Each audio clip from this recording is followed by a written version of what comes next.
Bon, moi je voudrais témoigner et dire combien moi je suis heureuse que le front de gauche monte aussi fort dans les sondages d'abord, et de jour en jour, de semaine en semaine, et je ne sais pas, je ne suis pas devin, mais si ça se trouve, on ne nous dit pas tout, comme dirait quelqu'un, et peut-être que les sondages ne nous disent pas qu'ils peuvent peut-être faire encore plus qu'on ne nous annonce.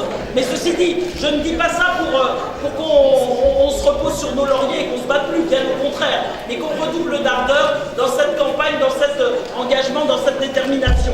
Alors moi je voulais dire que les deux camarades qui se présentent et qui vont porter les couleurs du front de gauche pour notre circonscription me paraissent être d'extrêmement bon, c'est un excellent choix parce que, bon, Patrick Le Yarrick, tout le monde connaît son engagement au niveau européen et sa détermination. Tout le monde connaît aussi sa combativité et sa plume aiguisée en tant que directeur de l'Humanité.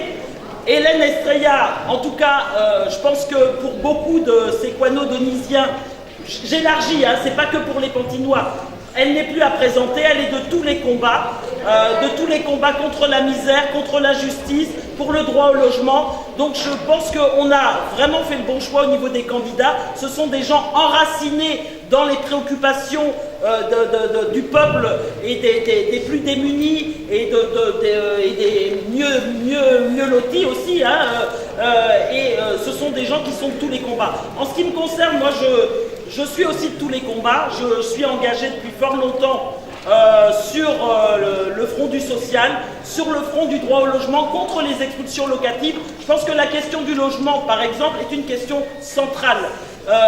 Sans avoir un toit sur la tête, on ne peut pas se construire, on ne peut pas travailler, on ne peut pas s'insérer socialement, on ne peut pas se scolariser correctement, etc.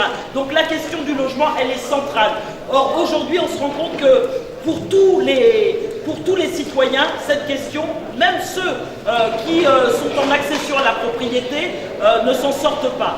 On a la préoccupation des enfants, des petits-enfants, comment ils vont faire pour se loger, etc. Donc il faut impérativement qu'on construise des logements sociaux par milliers et qu'on impose de façon incontournable à l'ensemble des maires de construire du logement social.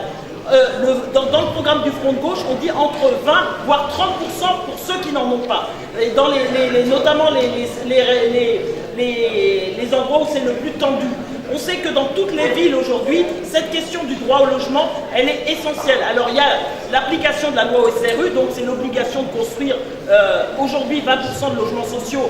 Malheureusement, tous les maires ne le font pas, donc il faut qu'on le leur impose, il faut qu'on hausse le niveau. Il faut bloquer effectivement le niveau des loyers parce qu'aujourd'hui, notamment pour les couches les plus défavorisées, le logement représente parfois jusqu'à 50% des budgets des familles. Ça, c'est insupportable.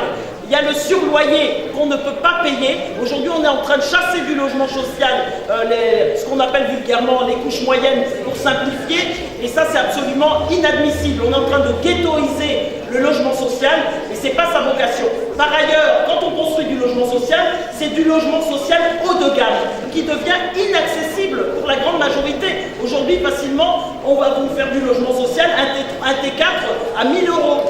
On vous dira c'est du logement social, mais c'est quasiment au prix du marché. Donc ça, c'est insupportable. Et donc le Front de gauche, déjà en ayant la maîtrise du foncier, en créant un grand service du logement et de l'habitat, veut rompre avec la dérive dans laquelle on est. Donc je pense que, bon, je ne vais pas faire trop long, hein, parce que moi je pourrais, encore une heure, je pourrais vous parler.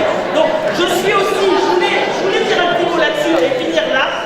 Je suis aussi, parmi mes engagements, il y a aussi l'engagement par rapport au combat pour l'Afrique, notamment pour le Cameroun, mais je dis pour l'Afrique.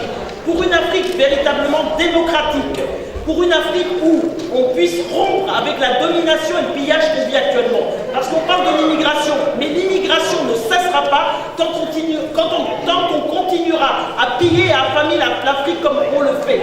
Et ce sont généralement, au moins tous les...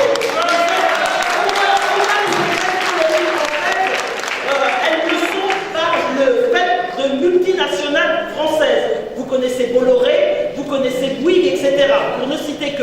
Hein, ils ont pignon sur rue et le pillage est éhonté.